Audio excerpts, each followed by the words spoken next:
It's time for the Freedom in 5 Minutes podcast. Powerful and liberating business strategies you can start in 5 minutes or less. Now, here's your host, Dean Soto. Hey, this is Dean Soto, founder of freedomin5minutes.com and prosulum.com. And we're here again with another Freedom in 5 Minutes podcast episode. Today's topic is this. You don't know more than those who are in your inner circle. That and more coming up.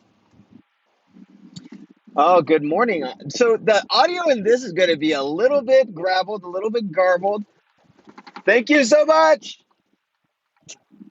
So I live in a community where people are super awesome and flatten out the roads because we have these dirt roads that have asphalt on them.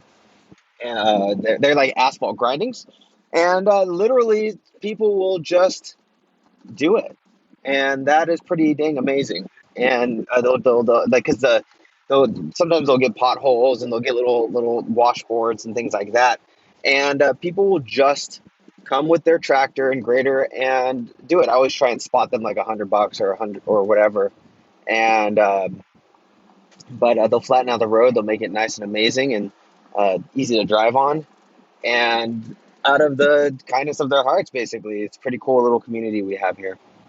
So all that being said, I was on a call with some of my really close business friends, guy friends that I have, and they. So it's funny because there are times where I'm like, where I think that I kind of have it all together. I mean, just be honest. I'm going to be totally honest that I think I have it all worked out and everything like that, and that I have the best way of doing stuff. And it was cool because this morning, I really just listened this morning more than anything.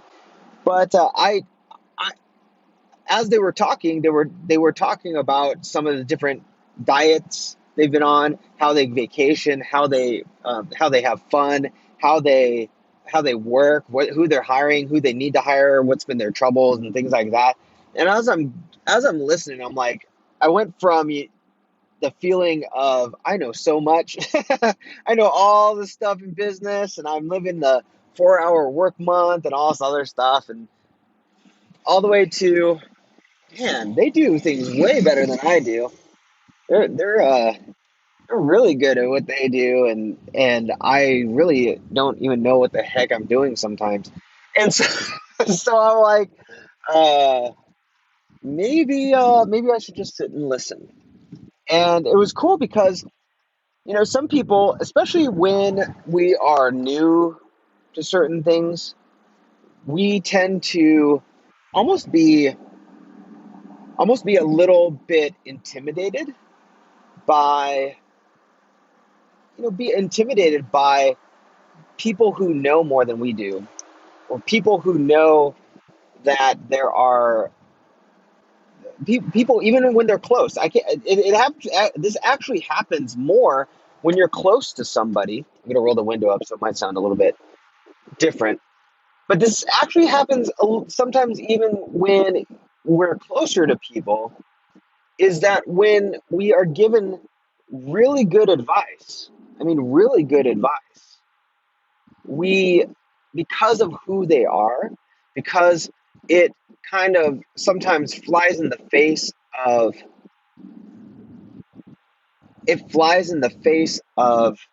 our view of, well, I should know more than this person, or I'm the guy who, like, for me, I tend to feel like I'm the guy that knows how to work less, knows how to outsource, knows how to develop systems, knows how to do this and that and this and that.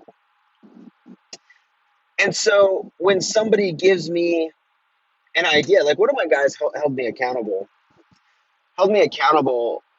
to creating a webinar, to the sales page for a webinar, to creating the entire copy for the webinar. I kept on saying, well, I'm gonna do my book. I'm gonna edit my book. And he's like, okay, that's great, but what are you gonna do this week? You did that. You said you were gonna do that last week. What are you gonna do this week? And I said, well, I'm gonna finish my book. He's like, well, that's what you said last week. What are you gonna do this week? And I'm like, you son of a monkey. he totally called me out, and in a good way, because I did not finish what I said I was going to finish last week, and I will get to that. Now that becomes secondary. My primary is now making sure that I not that I finish my book, that I actually get this webinar up and running, that could bring in some cash and so on and so forth. So my initial reaction is, well, it's going to be more work. I'm the 4-hour work month guy. I don't necessarily want to do that. It's so easy to just sit and edit and use that as an excuse. And I could say, screw this guy. I could literally just say, screw him, yeah, he works more than me and blah, blah, blah, or whatever. But he's right. And he got more work. He got more valuable work. Because he got more valuable work done than I did last week for sure, right? And it's funny, a lot of people get hung up or they get, I don't know what the word is, but they get enamored with the idea of the 4-hour work month, like working less, working a lot less, right? When my wife and I went to our marriage counselor, one of the things that he told me that really stuck and resonated with me, and it should resonate with a lot of guys, is that in order to keep our house clean, guys, or looking good, guys, we tend to be minimalists. We tend to want to just get rid of everything and make it as easy as possible. Not all guys, but a good amount of guys want to just, we do that, and that gives us the ability to keep everything neat and clean, like, all the time, because there's no upkeep, right? There's nothing to put away because there's really nothing, right? And that's not necessarily the best way to do things. So it's the easy way to do things, but it's not the most beautiful way to do things, I should say. And I know I'm kind of ranting in this particular podcast, but trust me, it's going somewhere. So my marriage counselor said that in order to make a beautiful house, yes, you need to clean, but if you stopped at just cleaning, it wouldn't be beautiful. It'd just be an empty house, right? And so you actually have to put beautiful things and create beautiful things to put out there. And that's one of the things that, yes, it's a selling point in my webinar. I mean, obviously I'm going to use it because a lot of people are workaholics. I was a workaholic as well. And in some ways still am. Like, I enjoy work, and I don't have to, but I enjoy working. And I enjoy working with my hands. I enjoy just doing things that some people would find mundane because they're in a cubicle, right? But work in and of itself, working less in and out and of itself is not something that's fulfilling. You get bored really fast, really fast when you don't have work to do. It's just the nature of things. It's by nature, you will get bored fast. And so part of me is like, well, yeah, I work less than some of my really close business friends, but they create beauty. They create new things. And while they might work more, and I help them to work less. I help them to create systems. I help them to do things that give them the opportunity and the ability to be more with their family. Yes, I help all of that. They help me to keep on track with building and creating and making and building and of developing things that are absolutely beautiful. And so, why is this so important?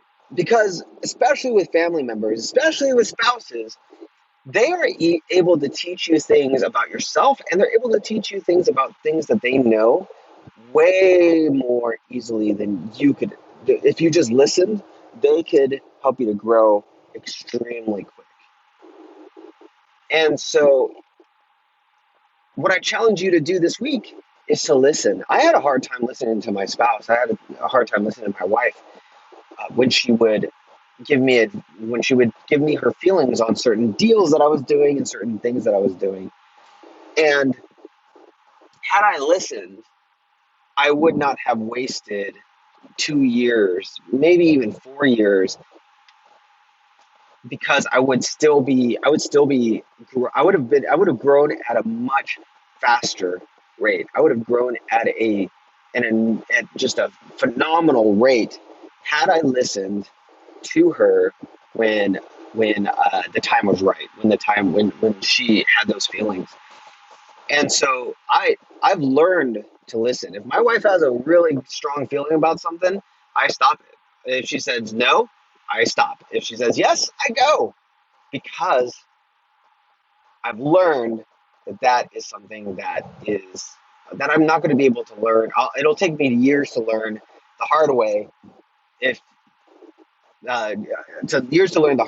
rather than just listening and following what some of her feelings are. So, all that being said, I challenge you to listen to the people who are telling you something. Don't just say, "Oh yeah, that sounds great," and not do it.